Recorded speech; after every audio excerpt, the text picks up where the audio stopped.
Tapos na ang round of 16, 8 na lang na koponan ang natitira sa laban para may angat ang World Cup. At isa sa mga pinakamalalaking laban sa quarterfinals ay ang pagitan ng Espanya at Belgica, dalawang koponan na puno ng kalento, malalaking bituin at iisang layunin, makakuha ng tiket papuntang semifinals ng World Cup 2026.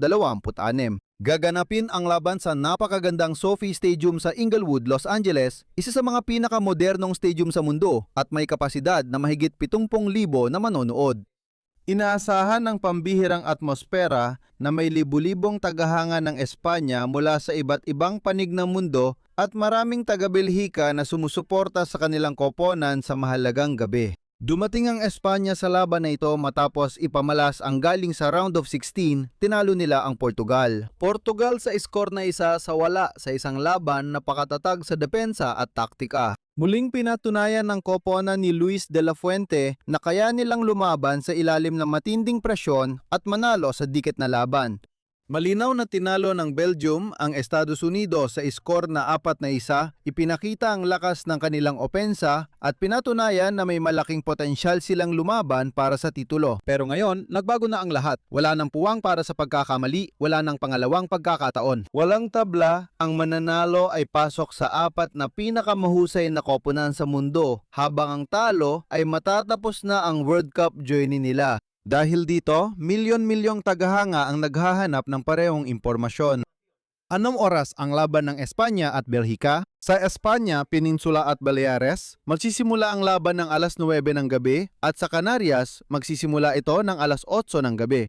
Sa Belgica, magsisimula rin ang laban ng alas 9 ng gabi sa Portugal, magsisimula ang laro ng alas 8 ng gabi sa Mexico, ito ang mga oras. Baja California, alas 12 ng tanghali, Sonora at Chihuahua alas 1 ng hapon, lungsod ng Mexico, Guadalajara at Monterrey alas 2 ng hapon. Sa Colombia, Peru, Ecuador at Panama, magsisimula ang laban ng alas 2:00 ng hapon. Sa Costa Rica, Guatemala, Honduras, El Salvador at Nicaragua, magsisimula ito ng alas 1:00 ng hapon sa Venezuela, Bolivia, Chile at Paraguay, ito ay alas 3:00 ng hapon. Sa Argentina, Uruguay at Brazil, magsisimula ang laban ng alas 4:00 ng hapon. Sa Dominican Republic, Puerto Rico at Cuba, magsisimula ito ng 3:00 PM. Para sa sumusubaybay mula Estados Unidos, narito ang mga oras. East Coast, New York, Miami, Orlando, alas 3:00 ng hapon. Central Zone, Chicago, Dallas, Houston, alas 2:00 ng hapon. Mountain Zone, Denver, alas 1:00 ng hapon. West Coast, Los Angeles, San Francisco, Seattle, alas 12:00 ng tanghali. At sa Canada, Toronto, Ottawa at Montreal, alas 3:00 ng hapon Winnipeg, alas 2:00 ng hapon. Calgary at Edmonton, alas 1:00 ng hapon, Vancouver, alas 12:00 ng tanghali. Kaya alam nyo na, siguraduhin yung tama ang oras nyo dahil isa ito sa pinakamahalagang laban sa buong World Cup. Gusto ng Espanya na makabalik sa semifinals ng World Cup habang gusto rin ng Belgica na makabalik sa semifinals ng World Cup at tanggalin ang isa sa mga paborito. Block 2 saan mapapanood ang Espanya versus Belgica kasama ang mga TV channel at opisyal na plataforma. Heto na ang pinakahinahanap na impormasyon. Saan mapapanood ng live ang Espanya versus Belgica? Kung nasa Espanya kayo, mapapanood ninyo ng libre ang laban sa launo ng Telebisyon Espanyola. Bukod pa rito, mapapanood din ito sa pamamagitan ng RTVE Play para masubaybayan ang laban gamit ang inyong mobile, tablet, computer o kahit anong smartphone.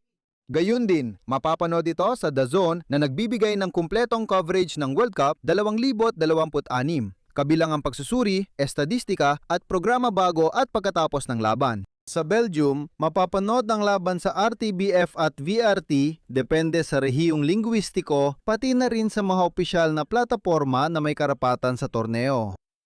Sa Portugal, Sport TV ang nangangasiwa ng pagsasahimpapawid. Sa Mexico, mapapanood ang laban sa Canal 5, Las Estrellas, TUDN at VIX. May special na coverage ang mga Mexicanong channel dahil isa ito sa pinakamalalaking laban sa quarterfinals. Sa Estados Unidos, may dalawang option para mapanood ang laban. Sa Ingles, Fox Sports App at Fox One. Sa Espanyol, Telemundo, Peacock at Fubo. Sa Canada, mapapanood ang laban sa TSN, CTV at RDS. Sa South America, bukod sa D-Sports at DGO, mapapanood din ang laban sa mga pangunahing network. Argentina, Telefe, Taise Sports, D Sports at DGO. Chile, Chilevisión, D Sports at DGO. Brasil, TV Globo, Sport TV at KCTV. Colombia, Caracol Televisión, RCN, D Sports at DGO. Perú, América Televisión, D Sports at DGO. Ecuador, Teleamazonas, D Sports at DGO. Uruguay, D Sports at DGO. Paraguay, Tigo Sports, D Sports at DGO.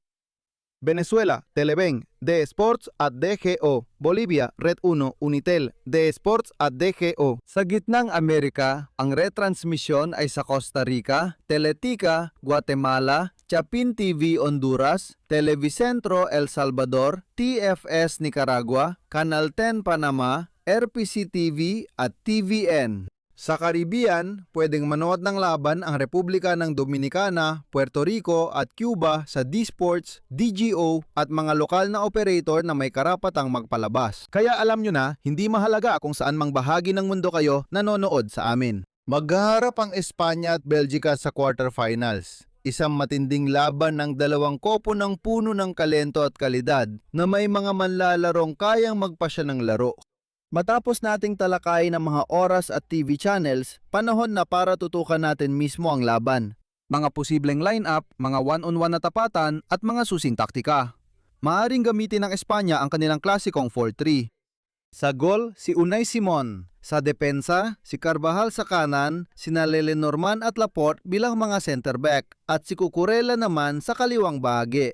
Si Rodri pa rin ang pundasyon sa midfield kasama sina Pedri at Fabian Ruiz. Tatlong manlalaro para kontrolin ang ritmo, mabilis magpasa at pigilan ang Belgium tumakbo.